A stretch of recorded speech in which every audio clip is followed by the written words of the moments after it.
Good evening, everyone, and happy Wednesday. I hope everybody is doing well today, February 11th, 2026. I am Sonja, and I am your host tonight on Prim and Proper Sports. I hope everyone is doing absolutely amazing. Shout out to Pink Fan Fur, my girl who does all the real creation behind the scenes, and shout out to Brian Bistrilla for the production. And thanks to all of you for always supporting. Please come on, say hello, drop your comments. I will read them on air as long as they are appropriate. And thank you guys for everything you've done for me this month. Still getting birthday wishes. So I wanted to thank you all for that. Thank you guys so much, especially my sister Kelly Kamari, who actually called me. And I thanked a whole list of people the other day. And I'm just still celebrating all month. I think everybody should do that, right, guys? And speaking of celebrations, we've officially wrapped up the Super Bowl 60 to be exact. And there's, the NFL news never, ever, ever stops.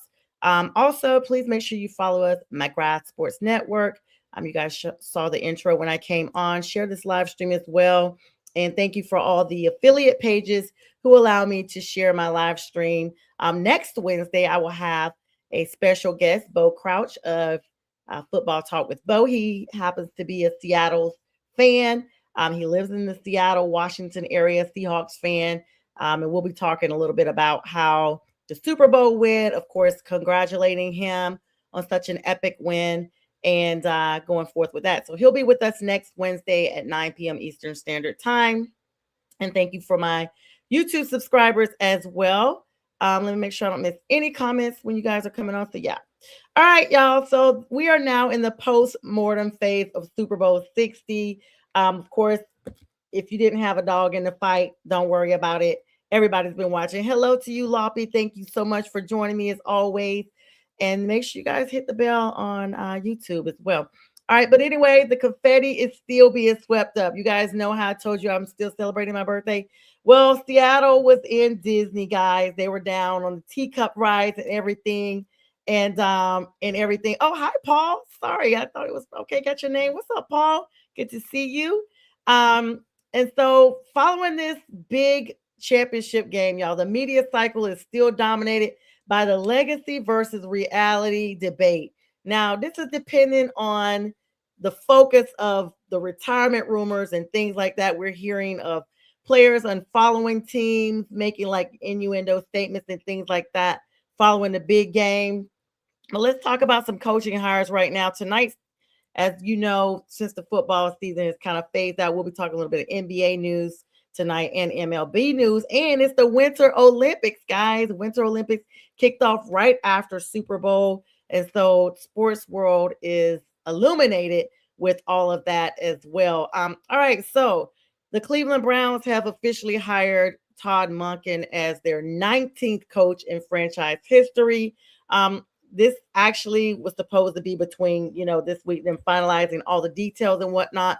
But his primary mission is going to be finding an adaptable defensive coordinator to maintain that Browns aggressive scheme while adding his own spin. You guys know Todd Monken comes with a lot of coaching history. So he's bringing a lot of things back to Cleveland now. We'll see him actually bringing that information and that success and what have you to the Cleveland franchise. You guys know Shedeur Sanders has been named the starting quarterback.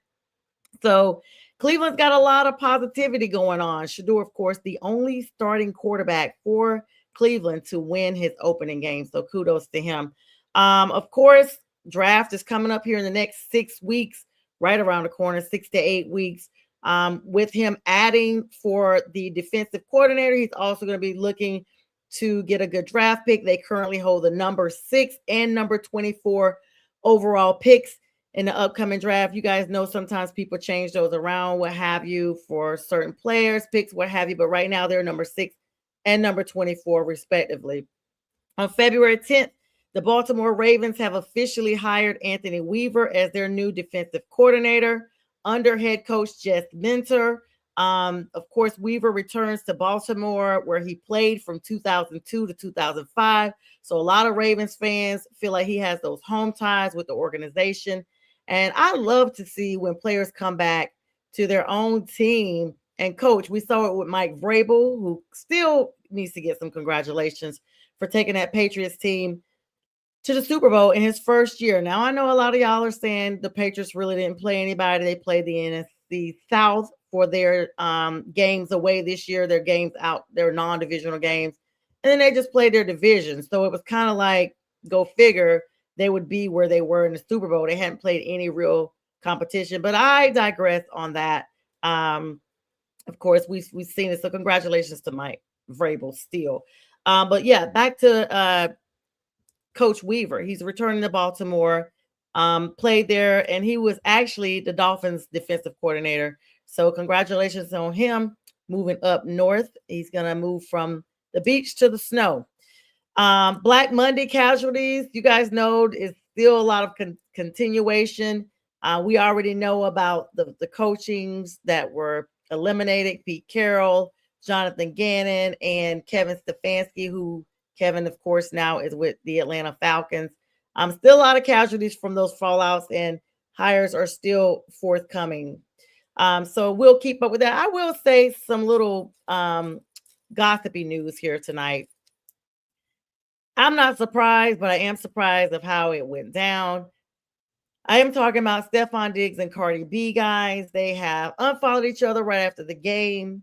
And so not only did Stephon lose the Super Bowl, but even though Cardi spent $1.2 million on an after party she has set up Either way, if he won, if he lost, still was going to be an after party for Stefan Diggs. She didn't attend it, and neither did he, because he apparently had another one of his children's moms sitting with his mom at the game. And you guys can look it up. They're no longer together. So there's that. Cardi actually appeared with Bad Bunny on stage, and kudos to that couple. That couple that, if you guys watched the halftime, that couple really did get married. That was their wedding during Super Bowl 60. They had allegedly, well, actually, it's been proven, they sent out some wedding invites and they actually invited Bad Bunny. And his team was like, yeah, we don't know you guys. And of course, he can't come, but can you hop on a Zoom with us? So they got on a Zoom and they were like, listen, if you want to still do your wedding, this is what we'll do. You gotta change your plans for your wedding. So they did. And what it was is they still got married, and Bad Bunny actually signed as their witness on their wedding license and their actual nuptials. So they will never forget their wedding day, and the entire world watched. And so they could go in the Guinness World Book of Records as most viewed wedding vows, the highest number of guests. Thousands at home, well, millions at home, thousands in the stands, and all of that thing. So there's that. And there you go. So we'll keep up with the NFL news as things go around. And hello to you, Jeffrey. Happy birthday to you. So glad to know you had a birthday today. I did not realize your birthday was literally a week after mine. So happy birthday. All right, let's talk about NBA, guys. We're segueing into the NBA trade deadline repercussions. First of all, let me give a shout out to my Charlotte Hornets, who have been going on the road all the time, doing what they need to do and getting it done. Of course, big fight broke out with them and the Pistons a couple of nights ago, but that is not stopping these Charlotte Hornets from balling all the way out. Kudos to those guys, my home team back in the Carolinas. All right, let's talk about trade deadline just passed on February 5th. And these games are a first look at some of our new look rosters. Blockbuster recap: Anthony Davis to the Wizards, of course, in a shocking move. Dallas sent AD to Washington. James Harden, who's still in the league after all this time, to the Cavs. Cleveland is the winner of the week for getting him, having moved Darius Garland and Lonzo Ball to acquire Harden. And they are currently on a 9-2 run as well. And the Pacers are debuting under their center, Ivica Zubac, acquired from the Clippers on February 10th, which was yesterday, guys. The Pacers did beat the Knicks 137-134. What a close call. In an overtime thriller led by Pascal Siakam. 30 points, y'all. 30 points for Siakam. And Andrew Nembhard, y'all know him, 24 points, 10 rebounds. Kudos to the Pacers beating the Knicks. You guys do know the Knicks are in the new leadership. They're on the new leadership. And the East is going to look different this year. Still got Jason Tatum recuperating from the ACL tear, and just a bunch of stuff going on in the East right now. The Magic did top the Bucks, the Black Bang leading the way, while Joel Embiid, actually Joel, y'all, he's well right now. Let's hope he stays healthy. He did sit out against the Blazers to rest his knee, but he's back. So yeah, you're right. Pascal can play. Absolutely right. And yes, thank you so much, Jeffrey. You are welcome. All right, let's talk about the Winter Olympic Games, y'all. And I will segue back on some of the other news. And this is going to be an abbreviated show tonight because it's just me. And y'all know when it's me, I usually do about 30, maybe 45 minutes. But I'm only here as long as y'all interact with me. So there's that. 2026 Winter Olympics, of course, Milan Cortina. Games are in full swing. This is day 3 through 5 right now. Ice dance. Michigan duo Madison Chalk and Evan Bates are the headlines to watch in the rhythm dance. Those guys are amazing. The alpine skiing men's team combined, the downhill and the slalom took center stages on February 9th. That was just a couple of days ago. And the women's big air finals provided highlight reel footage on February 10th. So you guys, the winter games are here. It focuses a lot on skiing, things that happen during the winter. Um, so just catch that on NBC. They got everything going on in Peacock. No affiliation here, just letting you guys know. All right, spring training has begun for the MLB. All you baseball fans out there who have just been waiting on this time of year, it is here. Never fear. Pitchers and catchers is no longer the catchphrase right now.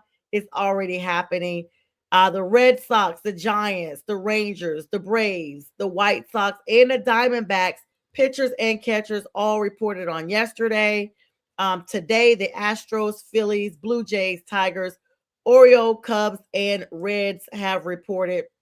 The World Baseball Classic, the WBC. Since this is the WBC year, guys, many stars are reporting earlier, than usual to prepare for this tournament, creating a much more intense early camp atmosphere than usual. So it's going to be interesting to see. They're out there warming up already. I mean, to hear the word spring and a lot of the country still covered by snow is just funny to me. But it is warm in Atlanta. It is warm in the South right now. We actually had upper 60s and or lower 60s. So we shall see. I mean, supposed to be 70s next week, y'all. I don't know. Did the groundhog see a shadow? I don't know. Like, are we done with winter? All right, NCAA basketball, February Madness, which is the precursor of March Madness. Y'all know it's my favorite time of year.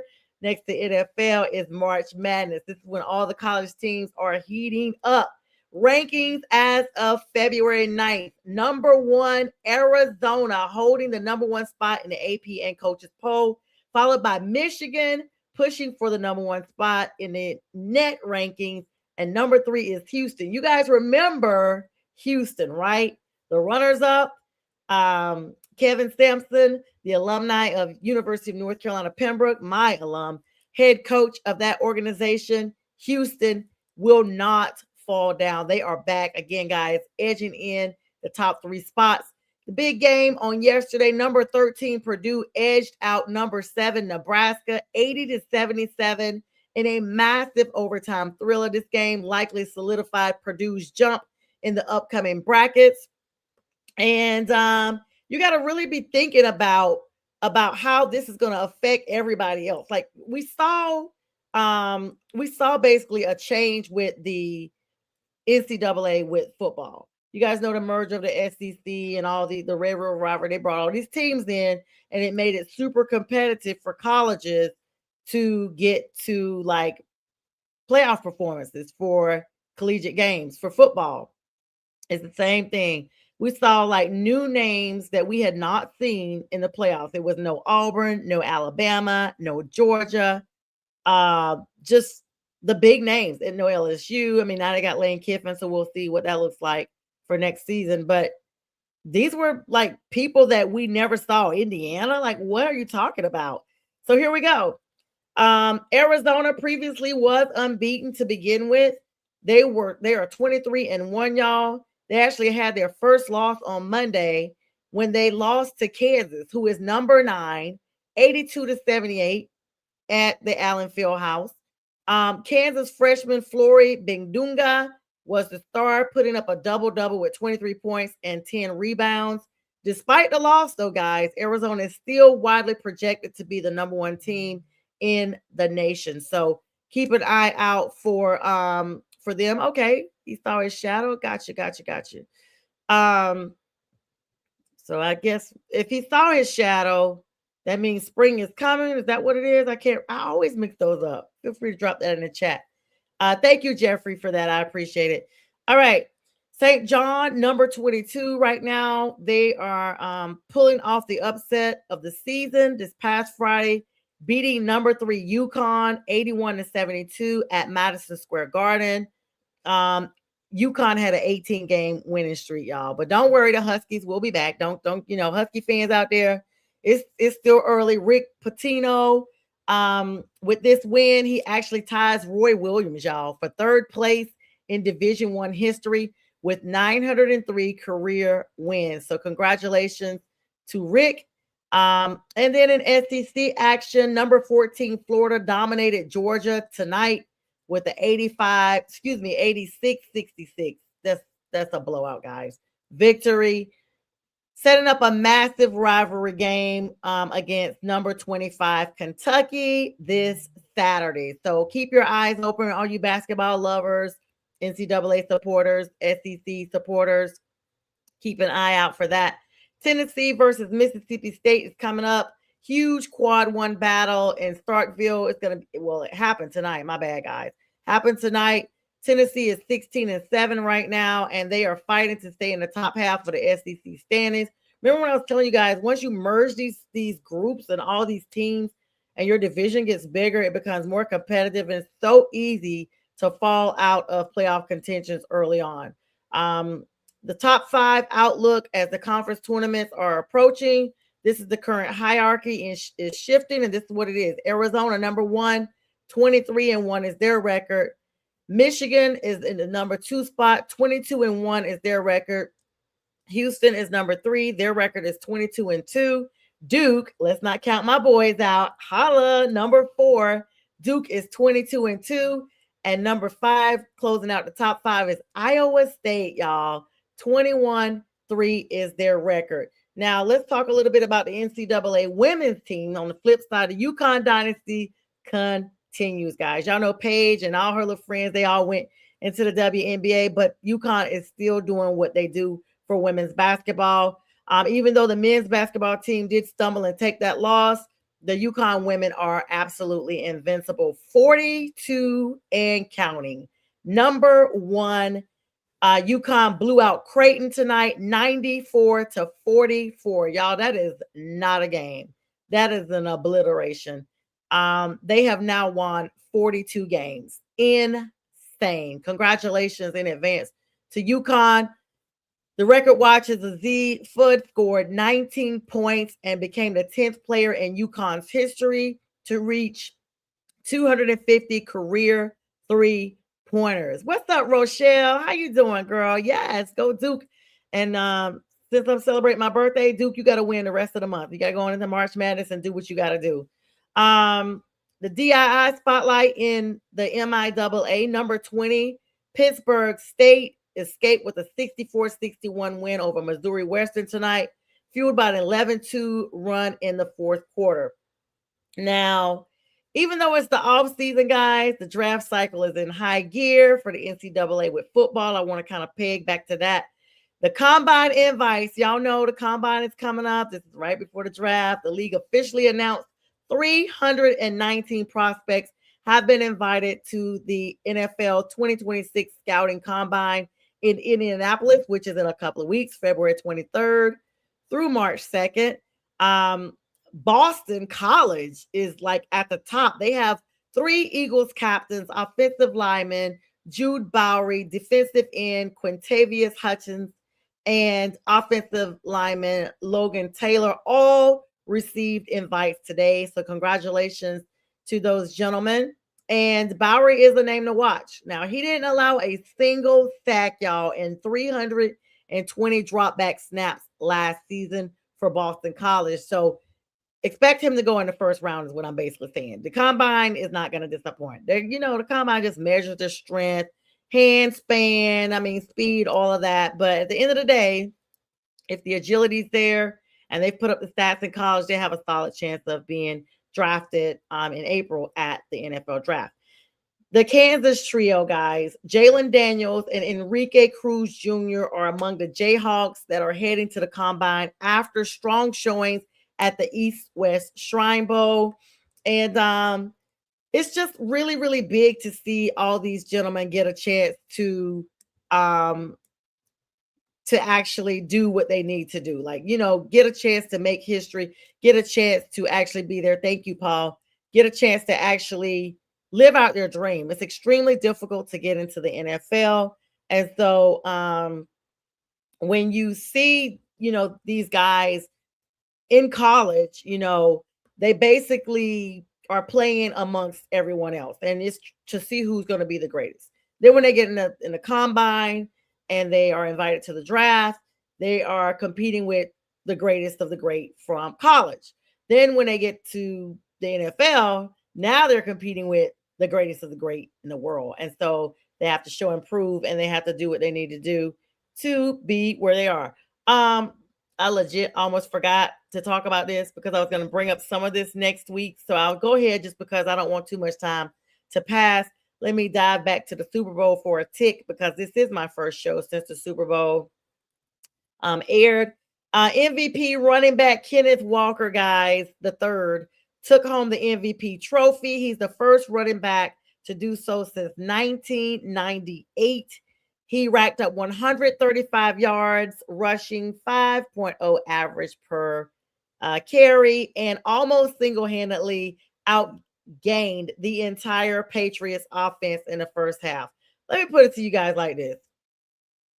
If it wasn't for Christian Gonzalez for the Pats, I think this game would have really been a blowout real quick. And I actually said that. No shade because I kind of wanted the Patriots to win.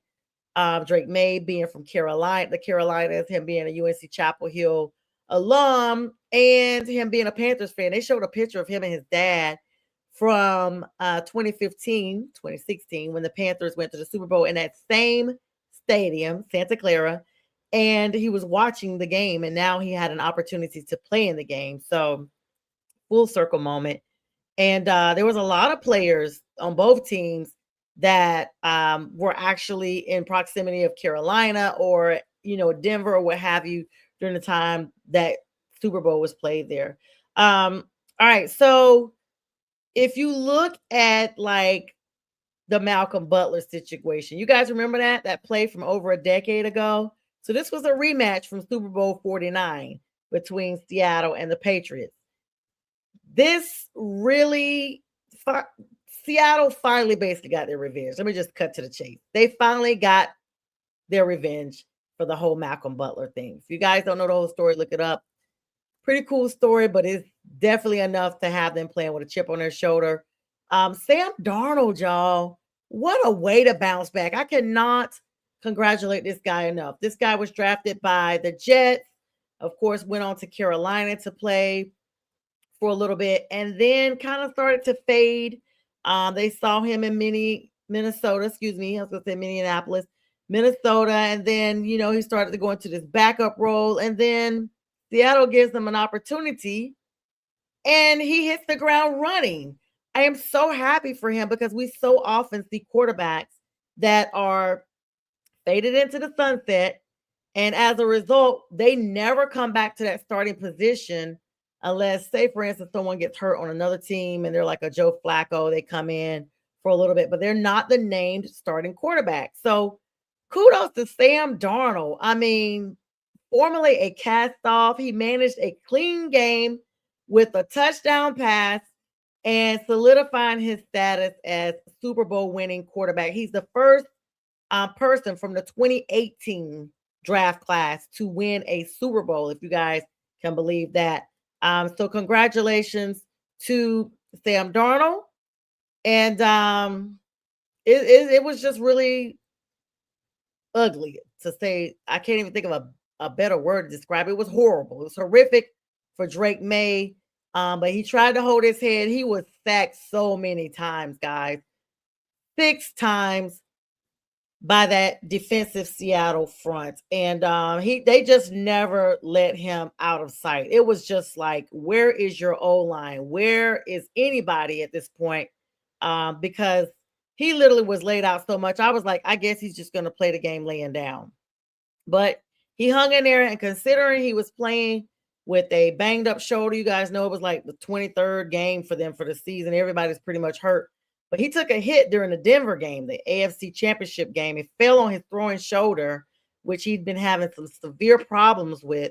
So I'm just hoping he can bounce back and not require surgery or anything like that. But he played through it. And considering how many times he was sacked, I'm just glad to know that he made it all the way through.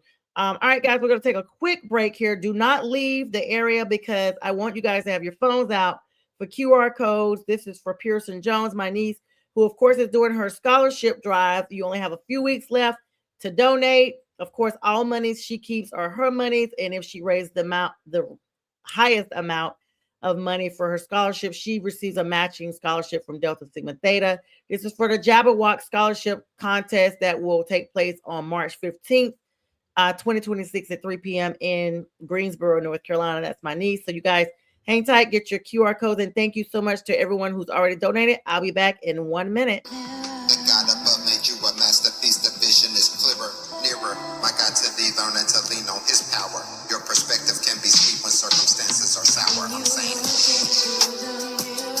I can see the vision clearer. Your identity is waiting, and you feel that hope is fading. Just hold on, it's gonna be alright. Trust in God, stand firm and hold tight. It's like that, yeah.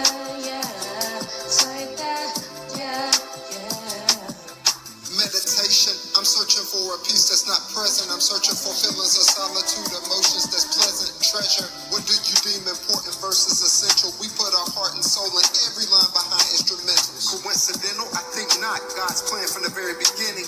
Create the type of music that make people think twice before sinning. Pleading, Holy Father, please forgive our trespasses. Confusing things we want for things we need in life, our must-haves. Selfish, inconsiderate, narcissistic people. Christ died for all the world, so there is power in Jesus. Issues happen, disagreements, dissensions, distortions. This fallen flesh, we still forget sometimes that God is our portion. Forcing, others won't cut it, nor manipulation. One thing that's very destructive is self-righteous behavior. Satan, he's crafty, throwing darts like Bailey's.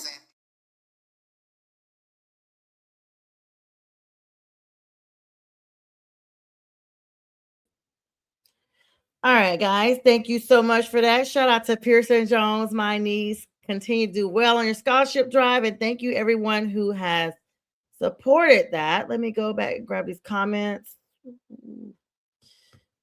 Okay, Paul. Thank you so much for joining me. You're absolutely welcome. And thanks for always joining me when you can. You can watch the rest of it later on. All right, and Jeffrey wants to talk about Rico Dowdle. So he says, I have a question. My birthday wishes they don't bring back Rico, the running back. You think we're going to bring him back to where him and Bryce Young could get us back into the playoffs and make our city famous, Super Bowl trophies? I love Rico, and I think he's the right weapon for the Carolinas to be in Panther Stadium. Yeah, so let's talk about that in just a minute. Let's go to some other stuff. First of all, we got a coaching carousel, guys. So I told you guys about everybody that was already hired and fired. Of course, Atlanta Falcons have Kevin Stefanski.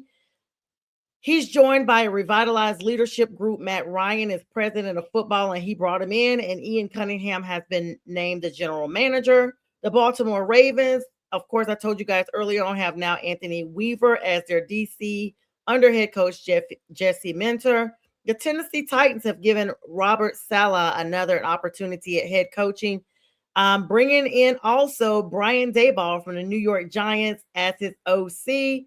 And Pittsburgh, guys, after Mike Tomlin stepped down in a stunning move, Mike McCarthy is now the head coach of the Pittsburgh Steelers. And I'm interested to know your thoughts. Of course, Aaron Rodgers was saying that he was hanging up his cleats. That's what was projected. Pittsburgh had only given him 1 year of a contract. And you guys remember they were teamed up in Green Bay. This is the thing. Aaron got Mike fired on his birthday in Green Bay. Now, he says the waters are calm after that. And of course, him and McCarthy talk like every week or whatever. But do they really? So my question is, do you think that now Aaron Rodgers decides to negotiate for another contract and stay the quarterback of the Pittsburgh Steelers now that Mike McCarthy is the named coach? And if you don't know, Mike McCarthy is only going to be their 4th coach in the last 50 years. Pittsburgh does not release their coaches, and their coaches are very loyal. Mike Tomlin, almost 20 years. He had 19 years and change with the organization. So that's going to be interesting. Let's talk about a little bit of Panthers news real quick. Jeffrey actually kind of gave me a little prolong here. After a breakout 25-26 season, the Panthers are opting for continuity, but adding veteran wisdom. Now, Darrell Bevel was hired today as an associate head coach, offensive specialist. This is a direct move to help Bryce Young enter a critical 4th season with a Super Bowl winning mind on staff. Now, you guys know that this was Bryce's make or break season, and he did not disappoint, y'all. big maturation, over 3,000 yards this year. His passer rating went up, his interceptions went down. I think he had 23 touchdowns, only 11 interceptions this year compared to previous years. So he's gradually getting better. And he just was more calm. He was more calm and more in control. Even in the ugliest of situations, Bryce still managed to use his body in an advantageous way to avoid being sacked. He avoided the scramble, everything you name it. He ran for his first downs. Bryce got it done. So they exercised the fifth year option on him because they were debating on whether or not they were going to sign the contract because his rookie seasons are coming to a conclusion. But they were like, hey, we'll exercise the fifth year option and see what he looks like next year, and then we will revisit. So the team did confirm that they are retaining Ijiro Evero, the defensive coordinator, despite him being heavily sought after. He went on like at least 3 or 4 interviews, y'all, with other organizations. They were heavily seeking him for their head coaching positions, et cetera, et cetera. But he's going to stay, and so is Brad Isaac, the offensive coordinator. So I'm so glad about that because we really needed those two guys to stay where they are. T-Mac, you guys know him, star rookie, AP NFL Offensive Rookie of the Year. And by the way, his jersey was out of stock for so long. If you guys know anything about me, you know I love the number 4. Birthday's on the 4th, and T-Mac wears number 4. So I just got a notification yesterday that his jersey was back in stock, and who went ahead and got it? Me, thanks to one of my classmates who gave me a gift card. And so I got a chance to use part of it at Fanatics for my jersey. So it has been shipped, and I will be wearing it probably on Wednesday or sometime soon. But congratulations to T-Mac. I'm looking for the Jalen Coker jersey too. So they got it in black, but I want it in blue. If anybody knows how I can get it in blue, please let me know. I got so many black jerseys. I really want a blue one. I have a Cam Newton jersey, of course. My Bryce jersey is black. It's like the only jerseys I saw that were blue was Xavier Legette, and I have not decided about whether or not I'm going to get that jersey, but definitely want Coker's. Of course, had Coker's dad, Jamal, on my podcast a few weeks ago, literally like right before the Panthers playoff game. So I want the Coker jersey. So Jamal, if you're listening, because I know you do subscribe, please let me know, because I know you had a gang of jerseys at your house. Please let me know if you just got those customized or what, and what I need to pay you guys to get me a blue one as well. Luke Kuechly, guys. Luke Kuechly, officially named to the Pro Football Hall of Fame last week. There was some contention on whether or not this was his first ballot or if last year was. I'm a little bit of bittersweet because his best friend, Greg Olsen, you guys know we called him assault and battery, actually lost his brother the same day that Luke was actually inducted. Of course, that ceremony will be in Canton in August, but he said he would have been right by his side had he known, but he was in the hospital with his brother, who unfortunately passed away. So our condolences to Greg Olsen. Rico Dowdle, Jeffrey brought him up. He's hitting the free agency. After a second straight 1,000-yard season. You guys know he came from Dallas. We always said, hey, thank you, Dallas, for Rico Dowdle. But he's just not happy with being a co-player with Chuba Hubbard. You guys know we kind of alternated between both of them. Dowdle got us out of some really big situations, and I really feel like a lot of game wins came because of him actually being on our squad. I think he illuminated Chuba because Chuba had been there for a little bit, and some of his performance was not up to standard as if I would have liked to see, or some Panthers fans. And sometimes, a little competition forces you to just really show up and show out. So him being there showed Chuba up so that he could show us just how well he did. But Rico even played through injuries. So I really wish they would bring Rico back. That's my thoughts on it. Even though he's already verbalized that he wants to go to a team where he's number one and basically the only one. So as I always say, the verdict is still out on that. Let's talk a little bit about another NFC South team, the Atlanta Falcons. Trench warfare era has begun under a new regime for them. Their new general manager, of course, Ian Cunningham, emphasized a couple of days ago, he did this big conference, that the team will be building through the trenches, y'all. citing Seattle Super Bowl win as a blueprint. Okay, guys, like for real, really, you're citing Seattle Super Bowl as your catalyst for coming up through the trenches. All right, we'll see. The South is going to be really competitive. There's some impending free agents with Atlanta. The biggest headline is Kyle Pitts. Falcons have until March the 3rd to decide on whether or not they're going to franchise tag him. It's going to be approximately $16 million if they do so. Other names that have been coming up in that same talk are Tyler Algier and Caden Ellis. And let's be clear, the Falcons need to keep all of them. So I'm not sure what that looks like. Of course, they got the leadership reorganization beyond the field. Greg Beatles was promoted to their CEO. And the team also promoted 4 new officers to streamline their business operations. So we'll see. I do want to talk to you guys because the South is going to be competitive. New Orleans with Tyler Shuck and just the maturation of that team under their new head coach from the Lions, no doubt. The Bucks will be looking to bounce back because they cleaned house. The only person left down there that's still the same as Todd Bowles. So y'all know what that means. If they don't make changes next season after cleaning house, Todd is next. I mean, they cleaned out everybody. So they're going to be looking to bounce back. Of course, my Panthers are definitely looking to not have to look for a 3-way tie to win the division. And Bryce is going to be looking to make sure he earns this contract. So we're going to be standing 10 toes down. And then everybody laughs at us. They say we're the worst in the division. We're not. The worst in the league, we're not. But we will see. So there's that.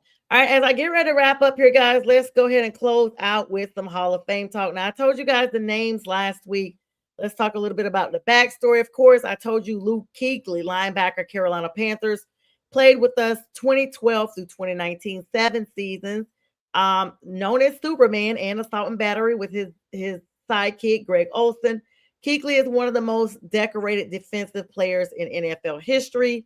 After a legendary career at Boston College, he was the 9th overall pick for the Panthers. So he's retiring. He retired early after only 8 seasons. You guys probably don't remember. He was concussed back-to-back games, literally.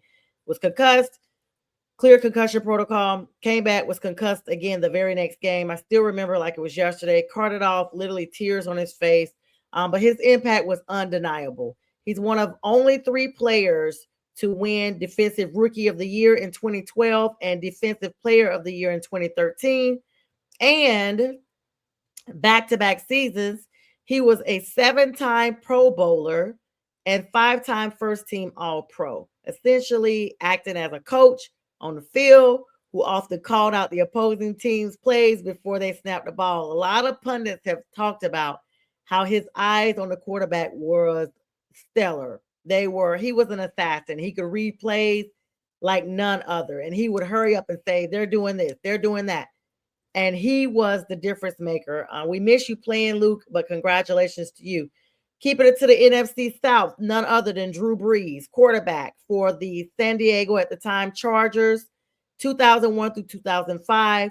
And then the New Orleans Saints from 2006 to 2020, a long tenured history.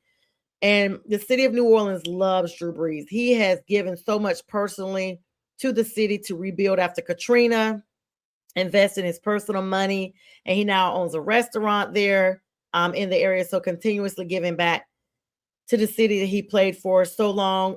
First ballot inductee after a shoulder injury almost ended his career in San Diego. He signed with the New Orleans Saints in 2006.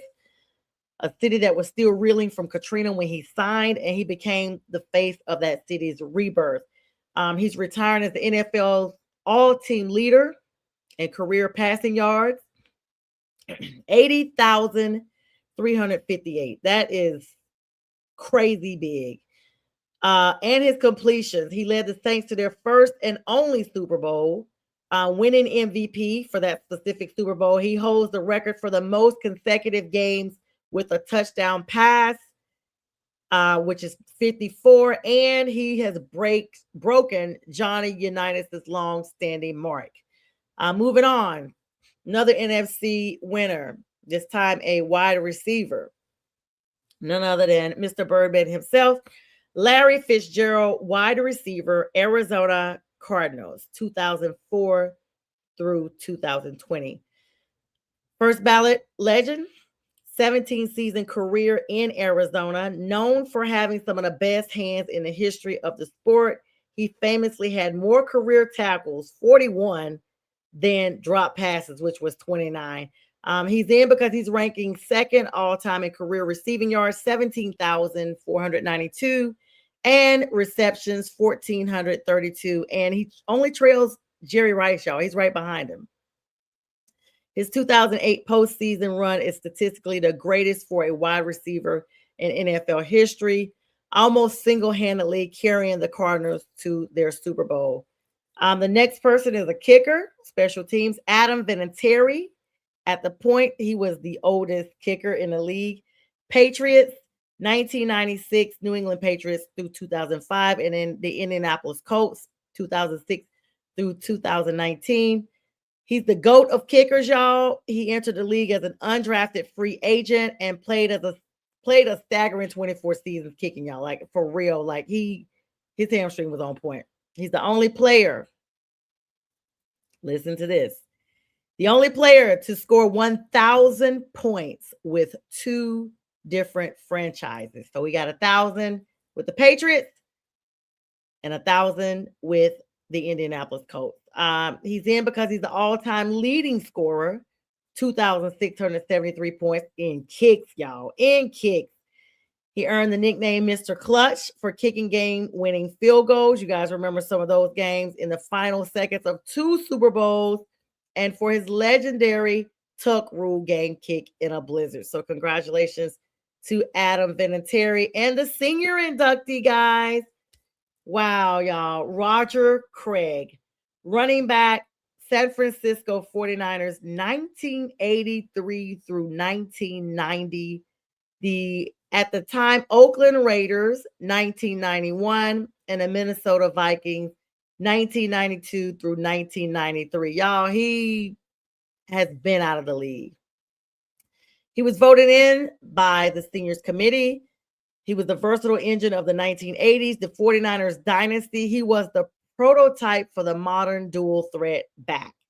He's in because he became the first player in NFL history to record 1,000 yards rushing and 1,000 yards receiving in the same season, a feat only matched by none other than Marshall Faulk and, you guessed it, Christian McCaffrey since. He won 3 Super Bowls and was a central figure in Bill Walsh's West Coast offense. So congratulations to all those inductees. Definitely a big time of year for them. Of course, everybody's going to be inducted in August. It's always in Canton, Ohio, first week of August. The Hall of Fame game will be kicking off the season. And yeah, with that, guys, that's going to wrap up everything I have going for tonight. I appreciate all the likes, loves, comments. Thank you to Jeffrey. Thank you to Paul. Thank you to Rochelle. And all of you who watched and didn't comment, I just appreciate the viewership. I hope everyone has an amazing day. If you came on late, this show will re-air at 2 a.m. Eastern Standard Time tomorrow, February 12th. And other than that, I will see you guys on Friday. It'll be Friday with the fellas, myself, J Train, B Strella, and you never know who else may stop by. And with that, guys, I bid everybody a good night. Y'all be blessed and take care. All right.